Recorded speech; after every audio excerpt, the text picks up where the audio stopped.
Hooters. It's good chicken, man. Damn good chicken. You can look past all the misogyny. It's pretty fucking good food. It's pretty good food. Pretty good food. Hot chicks, good food.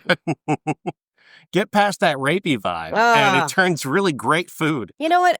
I feel comfort. I take comfort in being objectified anytime I can, so I can't make chicken. So Hooters is 2 up on me right there. I'm just saying. And you found their merch today. The fucking koozie has real boobs on it.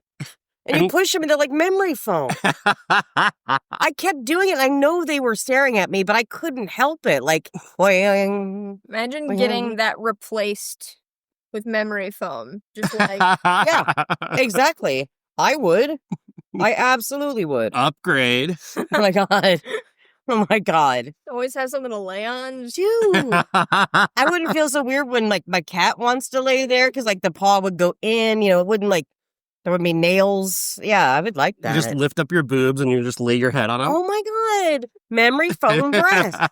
Why didn't we think of this? I never need any airplane pillows. Yeah, just like oh my God. I don't know if this is a false memory or something. Didn't they actually create a gag gift at Spencer's that was it was a pillow, but it was boobs? Oh yeah. I feel like they had to at some point. I mean, they've got those I know we have to have an uncle who had one.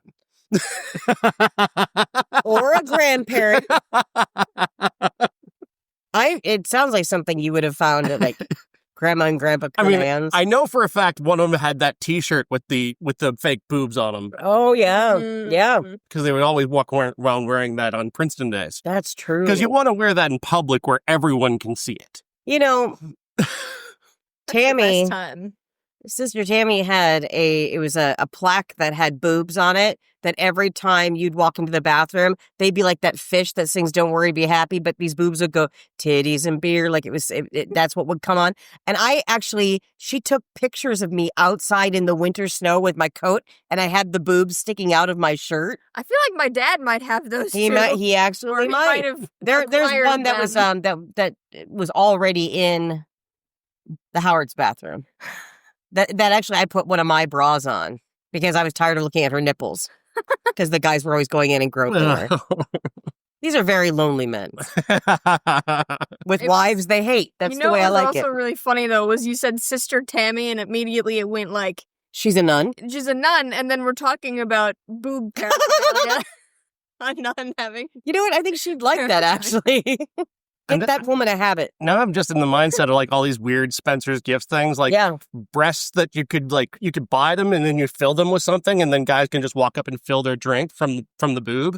That reminds me of 40-Year-Old Virgin. Steve Carell's like, he's never touched a breast in his life. And he's like, yeah, you guys ever just touch a woman's breast and feels like a bag of sand?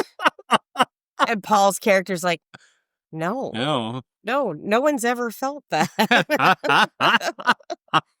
No, a bag of sand. Like, that would be, like, I would probably play with mine a lot more if they were like a stress ball. Like, you know what I mean?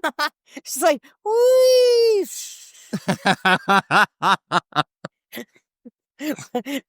I'm just saying, like, we could have used some different engineering on these. Amy's got some tips for God. Yep, I do. If more people would consult me about things, imagine the type of boobs we'd have right now. Welcome to the I Hate Critics 1995 podcast. I'm professional film critic Sean Patrick. Obviously, Amy's here. I'm professional boob filler, Amy Critic. Hi, MJ. Hello. Professionally mortified. Yeah. Wow, you should make business cards. I should, yeah. If you need anybody to stand around and look mortified. That's your job. I say crazy things. I got you. I got you. It's like my life's mission to see if I can make your face turn red at least once. See, and it happens very easily, so it's not hard to do. It's not hard to do. Taking them back in time to 1995 Spencer's. God. Just the penis lollipops alone. And they still put those out there. I need an adult. Poor Fritz. He's lifting up his boob and there's like a ham that falls out of it. God. See, I just started watching Family Guy again, so it's like, oh my God, I missed these episodes. That's funny. Yeah. So we're spending this episode talking about boobs mostly because we like the movie and there's not much to say about that's true. But you notice I did try to seg us into it from going from 40-Year-Old Virgin into this movie because of Paul Stephen Rudd, who was born on April 6th, 1969. I don't know if you were aware of this, but that's Amy's husband. That is my husband. Well, I share him with his gorgeous wife, Julie. Once again, for those that don't know, they were married on my birthday, February 23rd. Don't forget it. And this was You Paul's... did that to mock her. I was invited in my heart. But this was the very first, the first actual film that I saw him in, because you have to remember he did the horrible Halloween movie before this one. Yeah. So The Curse of Michael Myers. That's right. And it was awful. And he was very bad in it. But I loved him because he was very cute in it. He fought the Thorn Curse. He did. Using runes. But the difference in this is that he's so good in this movie. There's not a bad person in this movie, aside from Stacey Dash being a horrible Republican. But aside from that, this is, I love and this the oldest cast. member of the cast. Fucking Clueless, man. This fucking movie. It's weird because, again, I just went to my 30th year anniversary. I want to say anniversary. It's not an anniversary. It's a reunion of the high school. Yeah. People that you usually don't want to see, if you can avoid seeing them, and then But I don't know if you guys realize this. High school's not all that fun for everybody. no, and guess what? For some, high school never ends, is what I learned last night. Next to all those bitches standing in the corner staring at me and not saying hello. I didn't do anything to your mom. I don't know what you're yelling at me for. Giving me dirty looks. But anyway, it took I'm me not back. the reason your dad drinks. Yeah, I don't know. I'm not the reason your husband had an affair. Though I will tell people that. I'm not the reason. No, but again, I remember seeing Clueless in the theater, and it just, it's timeless to me. I was what I thought was interesting is I'm looking at all the fashion in this movie, and it still holds, people are dressing like that now, and that blows my mind. I love it. I love that. Well, even MJ, you're not even, obviously we're not nowhere near boring when this movie came out. And another 9 years. But you immediately recognized the outfit when I sent you the picture. Oh yeah. Oh, the yellow outfit. Yeah. That's a classic. Absolute classic. If Amy ever builds us a Facebook page, she'll post the picture we made, the Thomas Kincaid photo of. You know what? I'll just go ahead Cher. and put that up there right now. How about that? How about that? AI is a terrible, awful thing that you should never use unless you're making Thomas Kincaid style pictures of your favorite movies. Right. The only thing it is good for is making the weirdest fucking shit you will ever see in your life. That is what AI is for. That's true. If you want something ridiculously stupid, like the use Mighty AI. Morphin Power Rangers in the style of Thomas Kincaid, which is beautiful, by the way. That's art. Yeah. The Leprechaun was good, oh my too. God, the Leprechaun's probably my favorite.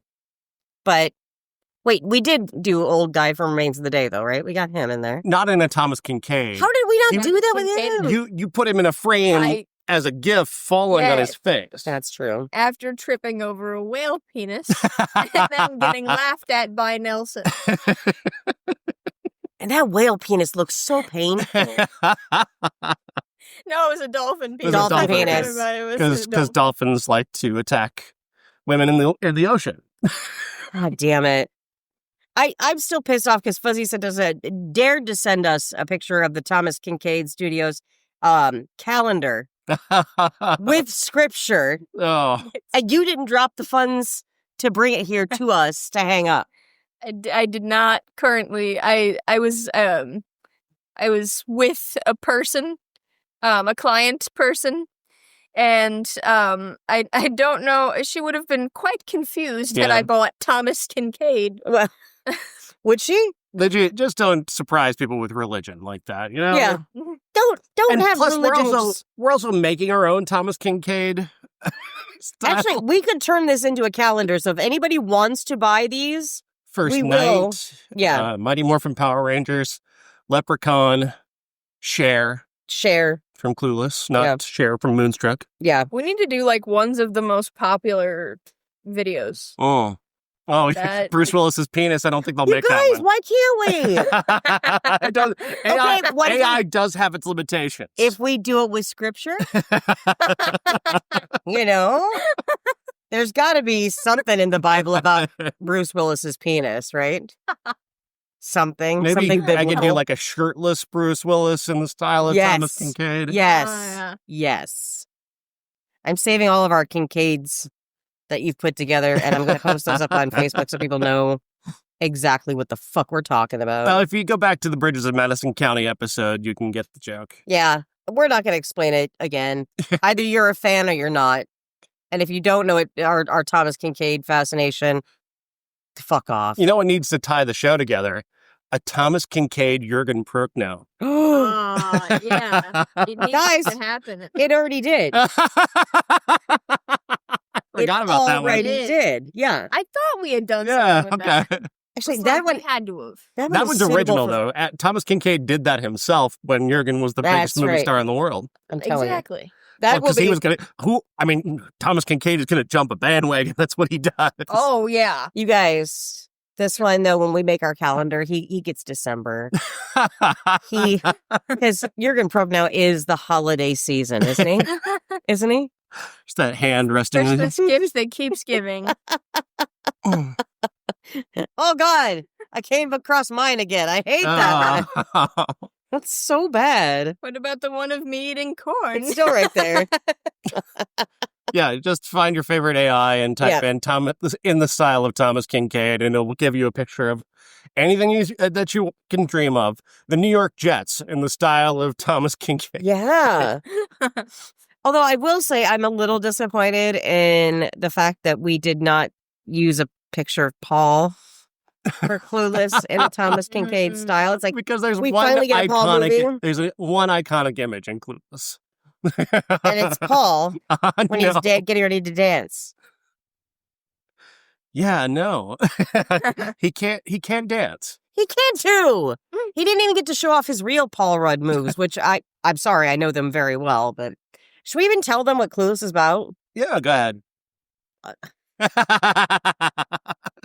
Well, okay, so it's just it's an updated version of Jane Austen's Emma. And it's beautifully done. It's perfectly executed.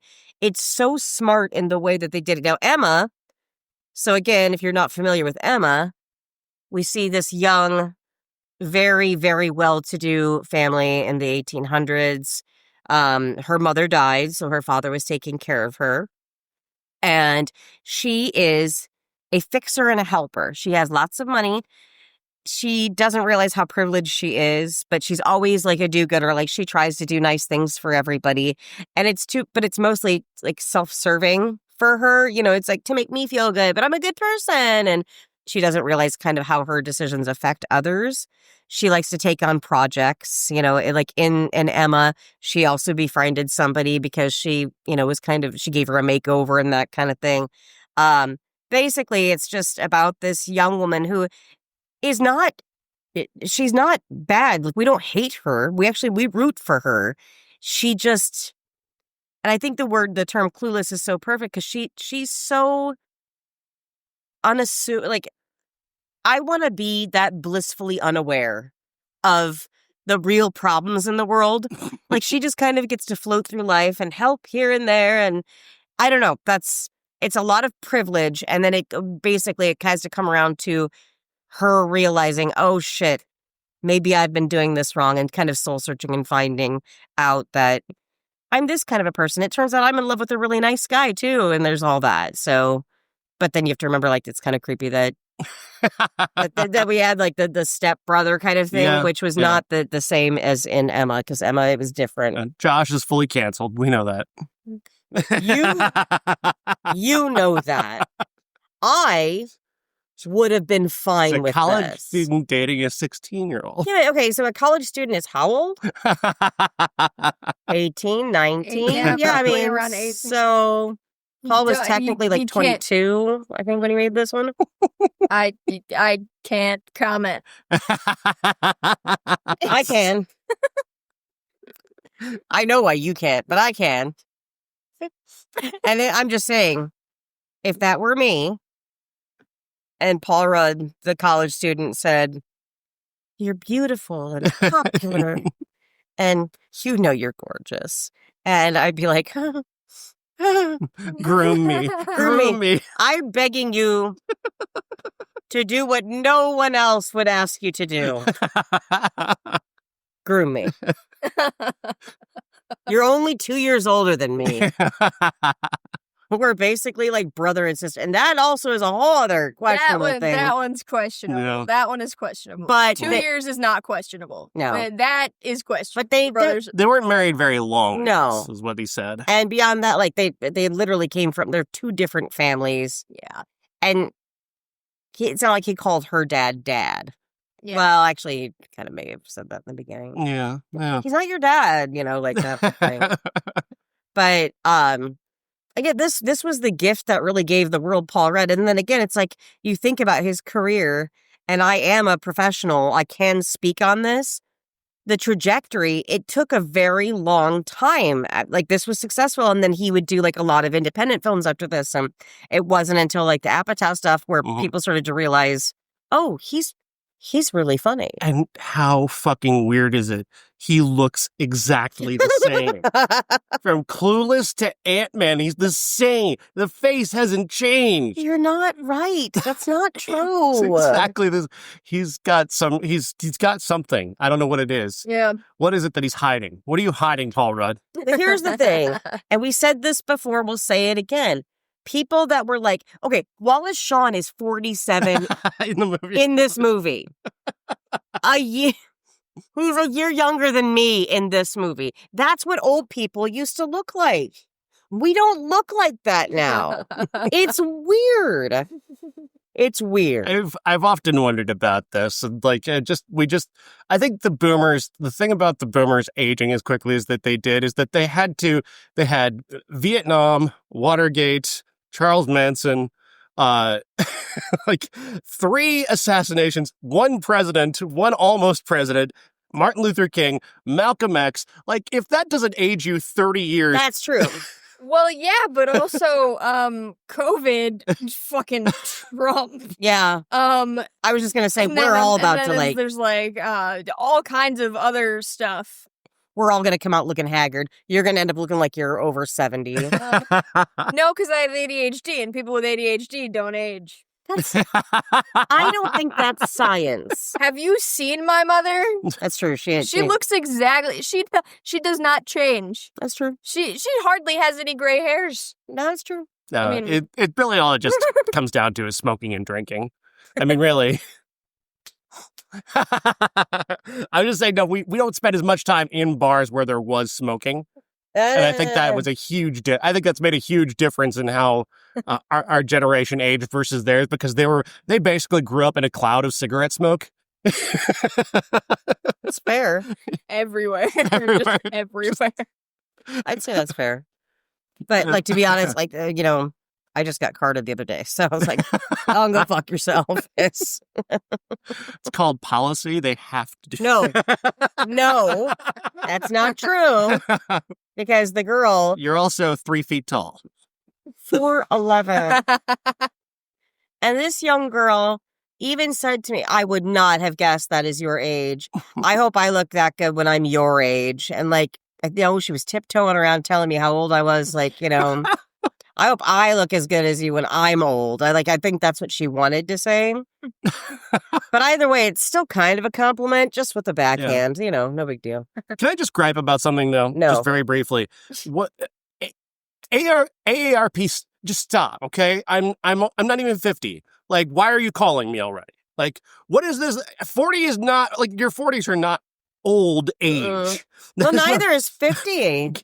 But then I wouldn't have said that in my 20s. Now that we're in it, we're kind of like, we're not old, I've not reached the ARP age yet. I know. Well, no, the worst thing is I'm seeing these ads now where it's like, if you're a boomer, and then it keeps saying 1940 to 1977. I'm like, those aren't even the same generations. No. What are you doing? No, Gen X is 72, I thought, when Gen X started. Is that 72? I thought so. Well, what does that make Paul? Because Paul was born in 69. I'm sorry, he's Gen X. And I'm the tail end of Gen X, so the very tail end.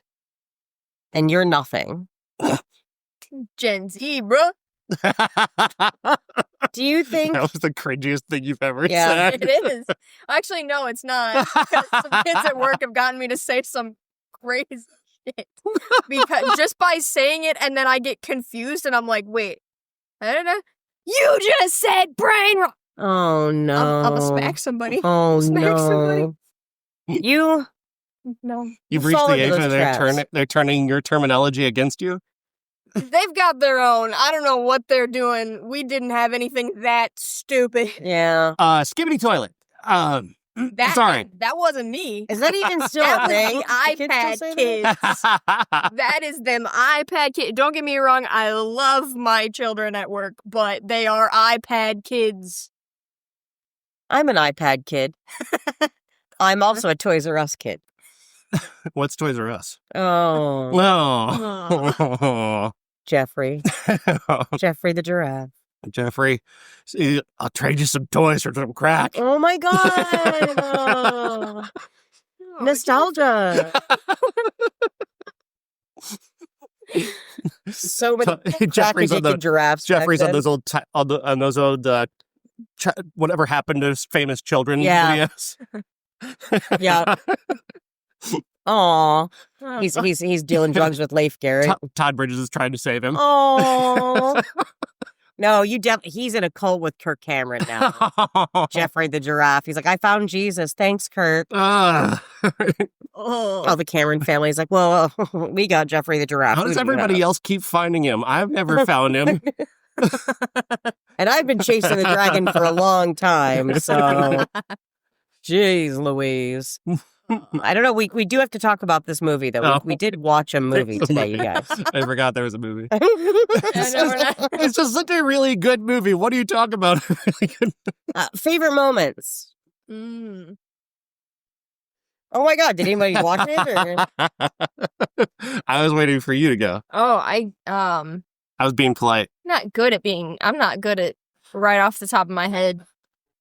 Is that because you're always looking at your phone? Or looked at my phone like twice. I watched you. During commercials. Oh my God. we watched it on Pluto TV. Oh my God. Limited number of drug ads on this one. And yeah. It was nice. I was really looking forward to seeing something about Latudix today. I'm going to give Eli Lilly a call and see why I didn't get my ads today. Yeah. That's what we comment on. We're talking about Clueless. And we're mad we didn't get our drug ads. No, I guess I would say that the moment, and it's one of those silly things that only like people who like pay too much attention to movies like I do notice. There's just this moment where Paul Rudd is driving Alicia Silverstone home after she's been robbed and lost her phone and all this stuff out in the valley. And like she gets a moment to correct his date that night about Hamlet because she watched the Mel Gibson app. Yeah. And she knows it back and forth. And she corrects it. And he just gets this look on his face like he's really proud of her. And then Amy Heckerling is so smart. She puts another like a beat in for him to just do another little smile. And that's the kind of thing that really great directors think of, is that level of detail, adding that one little extra thing that makes it special as opposed to just, I've got to get to the next thing. You know what? And again, not just because it's Paul, but I will say this. We got a lot of those little subtle, and a lot of it was just face that he was giving. You know what I mean? Like, you're like, and I liked it because there the one moment where, you know, if Cher said something stupid, he wouldn't jump on her for it. You know, he's just kind of like, oh, that's okay. You know, like you could just, and I liked that. We all love the character of Josh. He's just essentially a good guy, you know? And what I like with that scene that you were talking about with the girlfriend, how confidently ignorant she is. Like she was just so positive that she got that quote right. And I'm sorry. Yeah. I like this. Like, actually, it was that Polonius guy. And I even like how she said that, too. It's like, you don't have to be Miss Erudite. Oh, I've just read every work of Shakespeare, It's that classic Woody Allen moment in the theater in Annie Hall where he gets to, the guy's quoting Marshall McLuhan, and he gets to pull Marshall McLuhan out from behind a plant and go, you know nothing of my work. Oh, why does Woody have to suck, man? Some good like moments. that's just a moment you dream of. Yeah. Or like like there's times when like somebody will like dangerously pass you on the road and then you 2 miles up they get pulled over. Yeah. There's nothing better than that. And you don't know whether to like drive by and wave at them or just to drive by and smile and then knowing that you're smiling about them getting pulled over. It's delicious. It just is. I love it.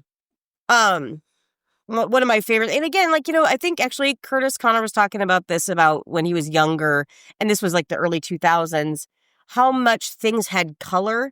And that's what I love about this movie is like a dance for the eyes. Like you're bouncing off everywhere. There's pinks, there's blues, there's red. It's just a bold looking film. It invites you to watch it and you enjoy watching it, It's just a nice looking film. Yeah, I would put it up there right next to Legally Blonde as like the happiest movie. Yeah. And it doesn't hate itself. That's what you know what I mean by that. Yeah, like, any other movie with teenage characters like these would be constantly apologizing for how young they are and how ignorant they are. And this movie doesn't do that. This movie doesn't do that. It creates its own language that feels not cringe, like it just feels natural the way they deliver it. It's kind of like Juno. It reminds me a lot of Juno in that way because he took that role and made all the things that he said made sense. Yeah, even if you thought that this is a very strange way of speaking. I love Juno. That makes me want to go back and watch that. That's a great movie. Such a great fucking movie. But yeah, the conversations are so natural. All the characters and like. Roger Ebert read a great review of this. He really loved this movie. I really gave it a lot of credit. And he was thinking like she's doing the introductory talk over. Like this looks like a Noxzema commercial, and like right up before that, he's thinking to himself, "Well, this looks really silly, like a Noxzema." And she's like, "That's when she says it." And he's like, "Oh gosh, this movie's smart. Okay, I got to pay attention." And and again, that line too is so on point because that's exactly what we were being sold. It was that kind of a lifestyle in every commercial. Yeah. Back then, especially. It comes off like she doesn't know any. Like anytime she comes off like she doesn't know anything, she knows a lot about the things that she knows about. Right. Like she knows how to attract a man. She knows clothes. She knows her dad's lunch needs, and like he can't have this. Like his health needs. Like she knows a lot about the things that she feels she needs to know about, and she doesn't care about the other shit. Right. She knows a lot about people. Like she can very easily make them do what she wants them to do because she's a good manipulator. About them. Yeah, but no, she's observant. And creepy as you're watching your teachers drink coffee and kiss together, that kind of. But no, I think that essentially she also is a very good person.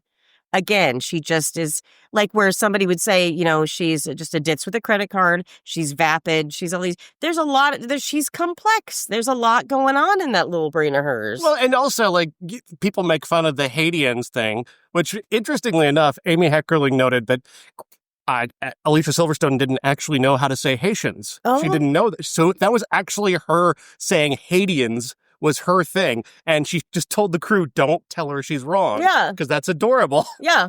But also, what she says, the thing she came up with, like, we should just make more room at the table. Like, it is that simple, actually, if you get down to it. Like, just get to the kitchen, rearrange a few things. Make more room at the table to help these people who need help. Yep. We can totally party with the Haitians. I mean, she's not wrong. No, Wallace Shawn dismisses it, but he's wrong. Yeah. Because she's not wrong. Right. She uses what she knows to explain a really complex problem in the world that people don't, that most people can't get it through their thick skull. Right. Like, I mean, she couldn't have spelled it out more for anyone. You know what I mean? Yeah. Like, well, it is, because it's a simplification. It is an oversimplification, yes.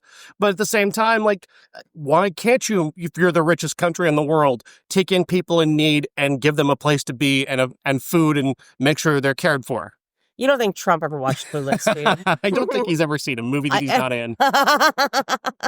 And even then, he leaves after his scene. He only watches Home Alone 2 over. Don't forget and over the again. Bo Derek movie he's in. Forgot who's in that fucking movie. Ghosts Don't Dance. No, Ghosts Don't something. Yeah, whatever it is horrible. He's negotiating a business deal with Bo Derek.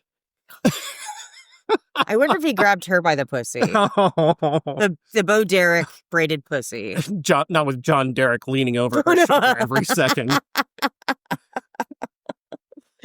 72-year-old most insecure husband in the world. John Derek. Even though he's showing her off naked to the entire world. Yeah.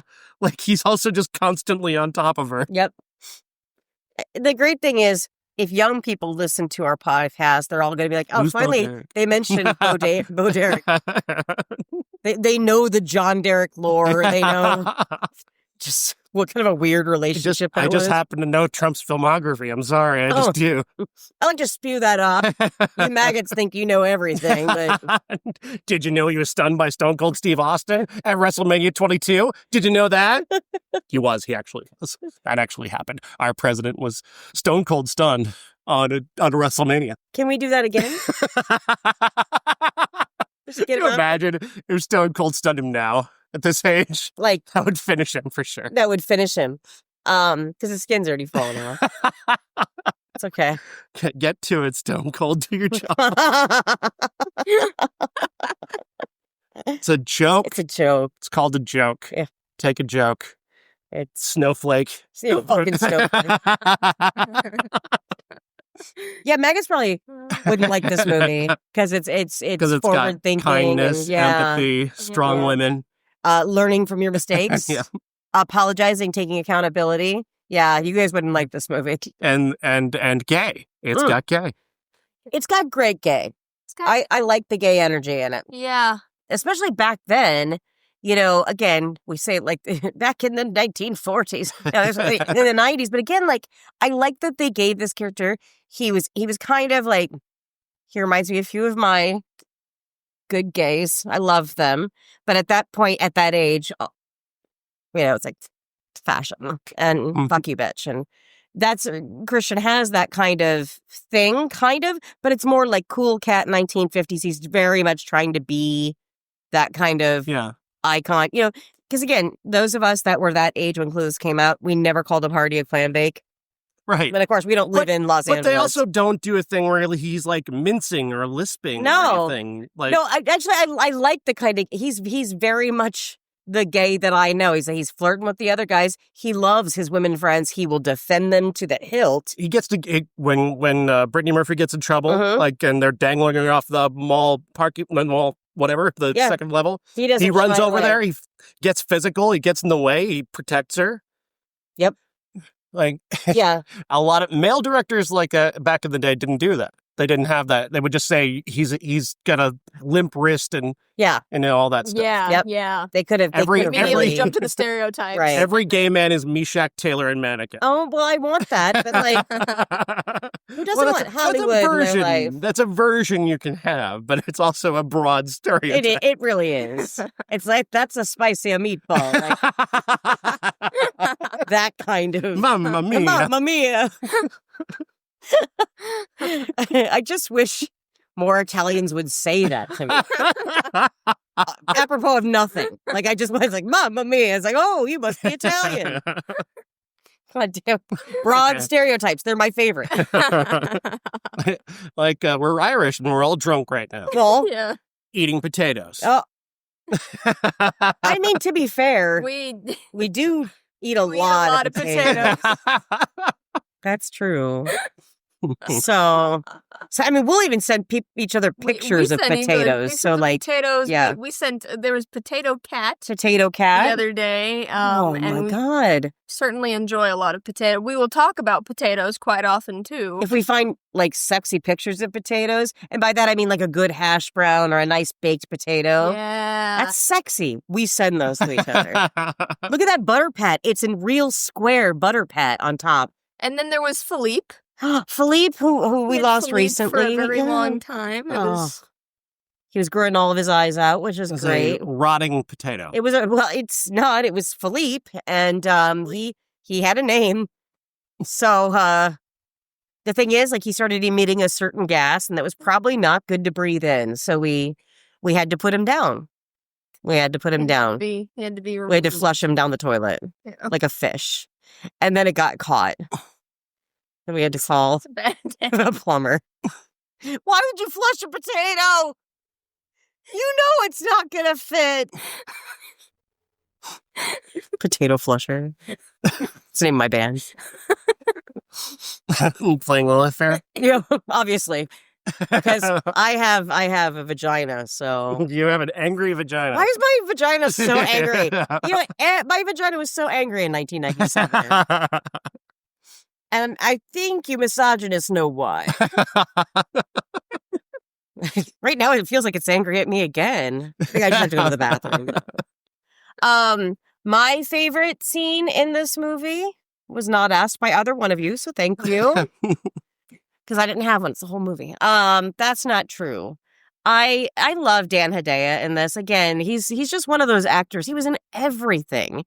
And then there's a moment where Cher's going off to this dance with Christian, and Josh gets kind of worried because she's dressed in this cute little Calvin Klein number, and it's like trying to be all. He's like, "I'll watch it for you," and he goes to walk out, and Dan Hedaya's like with that little kind of smile. He's like, you could just tell he knew. Again, there were so many little cute moments like that with a lot of the people in this film. The thing that I love most probably about this movie is the chemistry between the actors. Like, they just really work well all together. of them. You believe Every all couple, of it. yeah. And it's between every one of the characters. Yeah. Like, they just you can see the relationships that they have. Yeah. It doesn't seem like fake or Right. created. Like, you would believe that Dion and Murray were in a relationship. Like, you would just the way that, because they already seem like they're married. You know what I mean? And I love that. Again, I could watch Donald Faison on anything, but like, and again, I think this was one of his first ones, one of his first films. But yeah, that's well said, because, and then you think about it too with Breckin Meyer and sweet Brittany Murphy, like when they finally came together, it's like we knew they belonged together from the minute they met.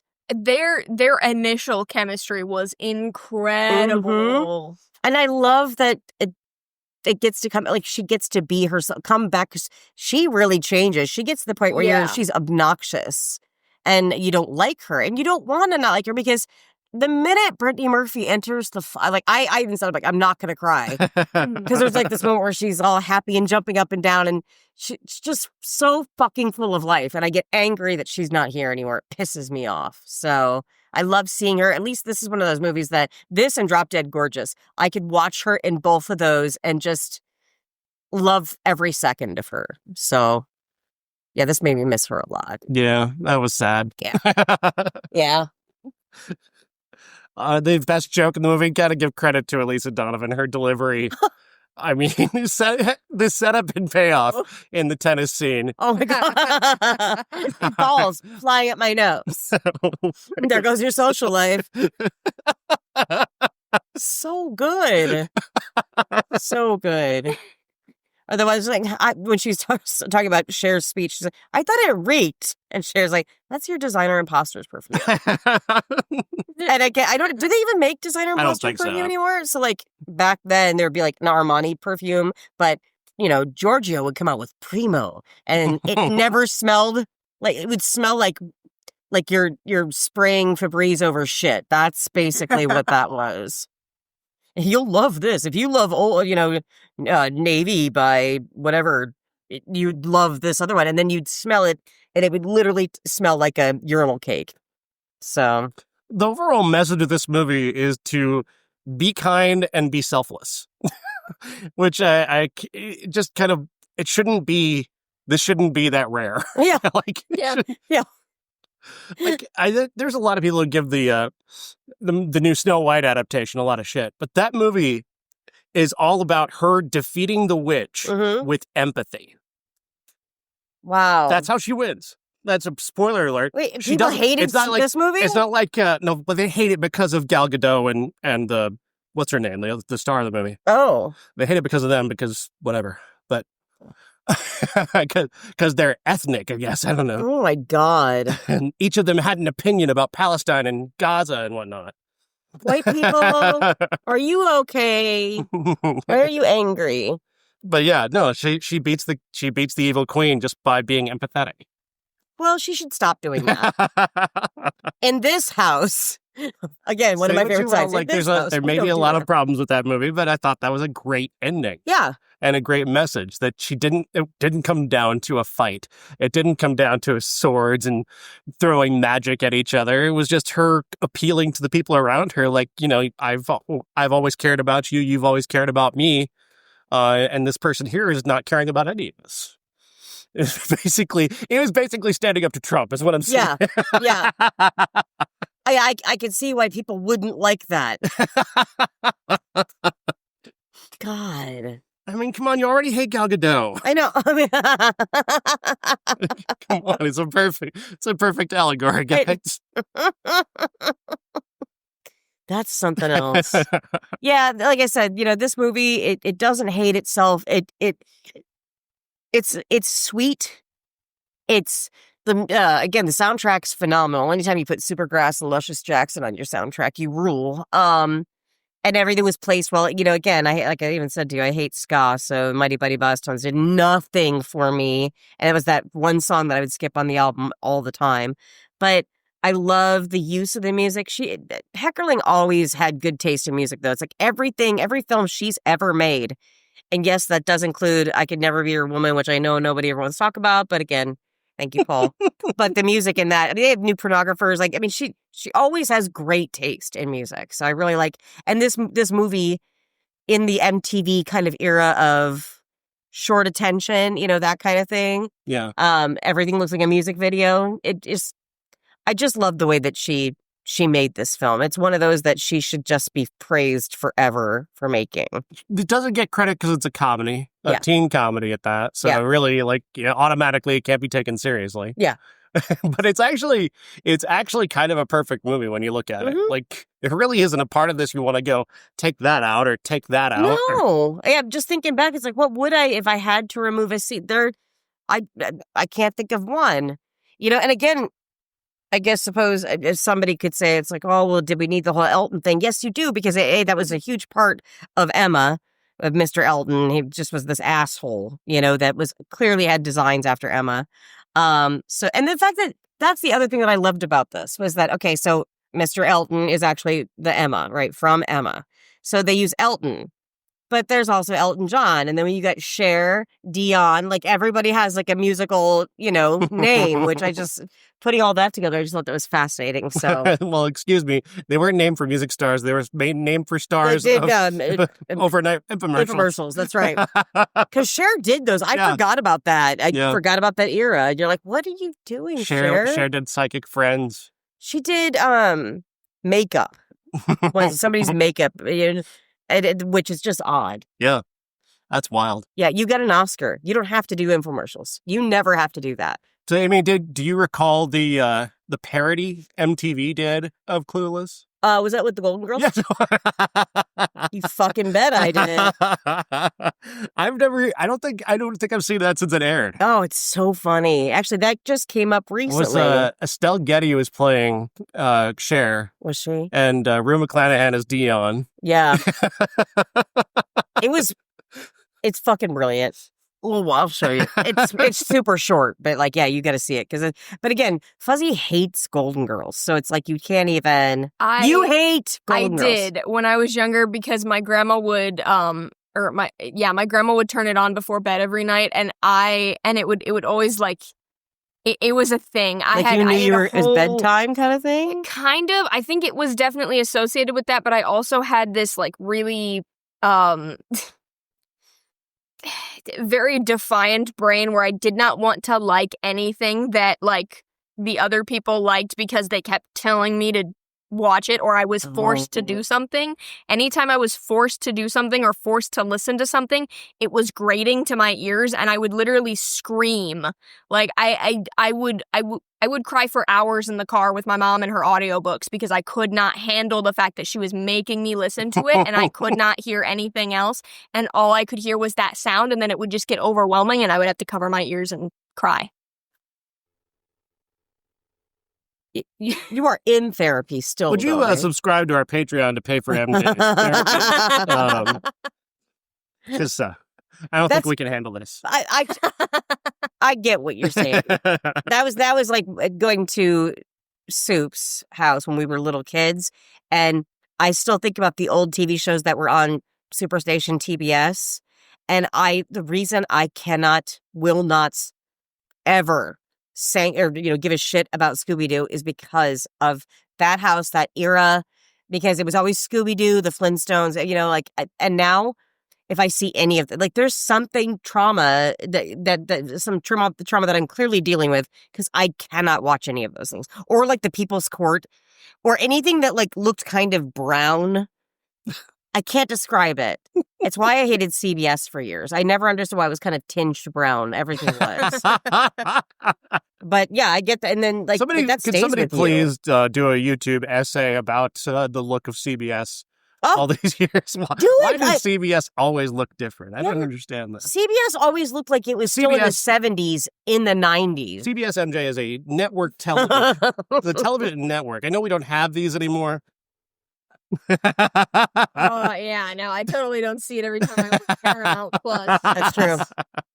NBC, CBS, ABC. There used to be a time when you had to tune in at night to watch the show, and that was the only time you could watch it. Yeah.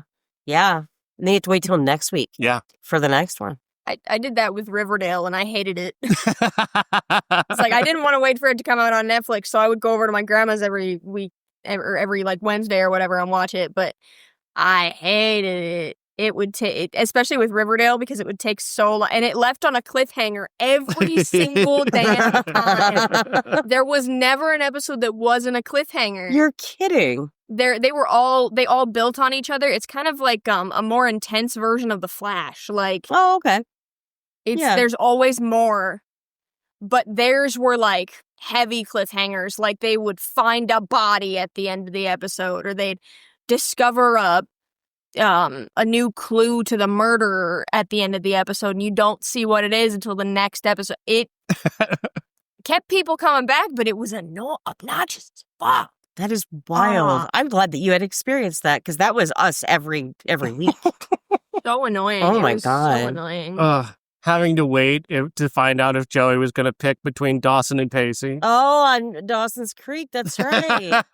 Or for me, it would be the whole Ross and Rachel, will they, won't they, each, and that, especially that second season. Yeah, you couldn't handle watching Friends just once a week. Oh, no. No. Oh, if I couldn't have binged that. You'd have to slog your way through 12 years. It's a long time. I only did that with 12, it wasn't 12 maybe years, 2 or 3 seasons of Riverdale. That was only 2 or 3 years of that. Like, that was not a lot. Wow. That's something. I feel that too now. Like, I couldn't just, I need to binge.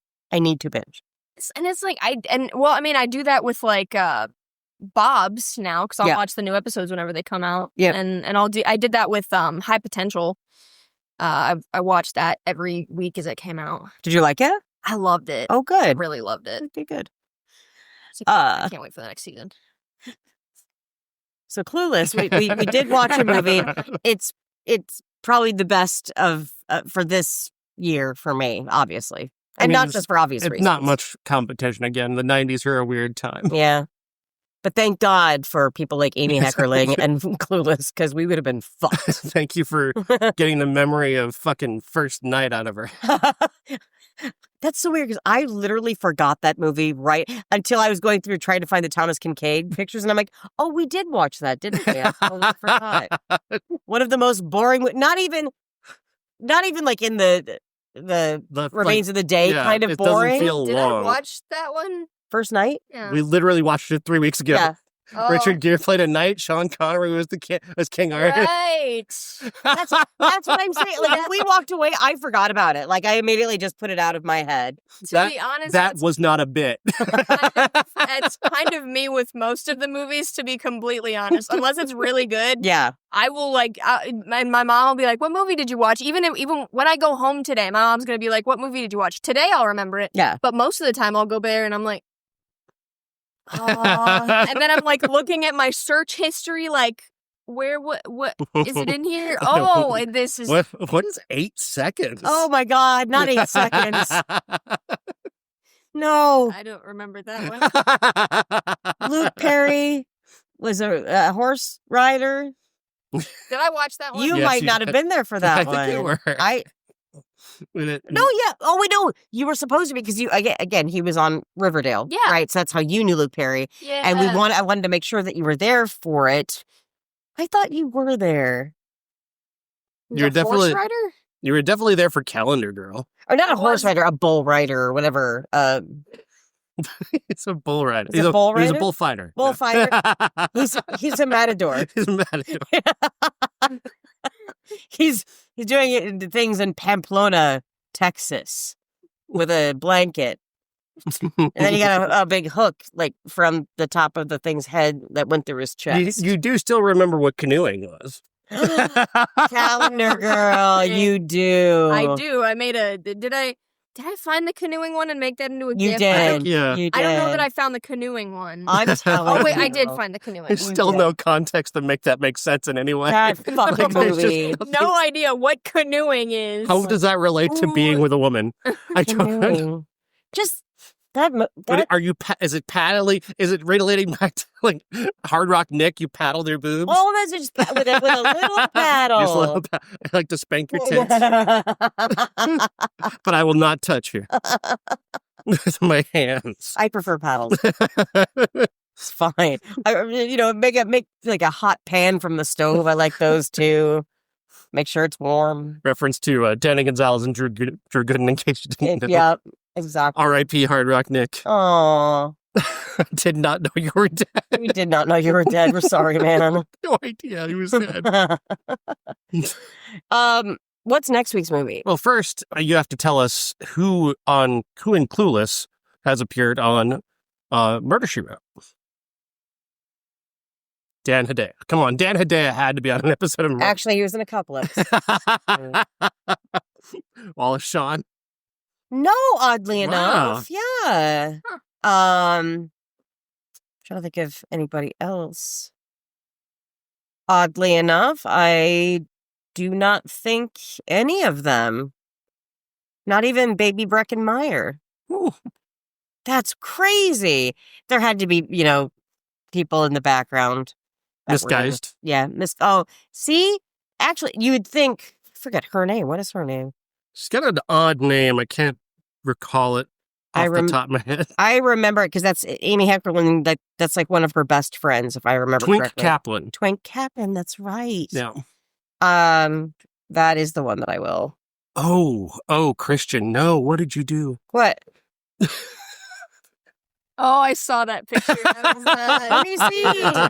You have to come see. Oh, my head's standing up. not a pretty picture. Buddy, you taking care of yourself? Oh. Wait, Dan Hedaya looks younger than him. and now we're fat shaming. I didn't say anything about his weight. Jeez. And then you see Paul's picture in there. He's like, He looks exactly 25. the same. Why did they use a still from Clueless as his picture? God damn it. Julie Brown, she wasn't on a Murder, She Wrote? No. Hmm. No, and actually none of those people were. That's wild. Well, at least we got one. We got Paul Dan Hedaya, so That's true. we've got the streak back. Yeah. I just want to. Now I'm second guessing myself. What, you might not have been? I'm gonna have to get it. Oh my god! I know. Don't make fun of me. Hang on. I think you'd know this right off the top of your Well, head. but then I think he's been in everything I've seen, to be fair. Because Dan Hedaya was in everything. He just was. So, hang on. I'm wondering if he was. Maybe he wasn't. What is it? Dan Hedaya. Research is not explicitly. Oh, that they can't say that he appeared in it because it's like there's no. What? She doesn't even like human food. No, I don't think he was either. Well, Amy goes and ruins the show. Well done. Just like every week. This is what I'm here for. What are our choices? She doesn't like human food. No, she likes the liquid. Remember I said I was just gonna take this away. You know, if you guys would just put your food away, it'd be fine. That would need it. Anyway. Let's see. Would you like we'll see here. What do I have? What is this? It won't tell me. It's that guy, damn it. There's Operation Dumbo Drop. With Ray Liotta?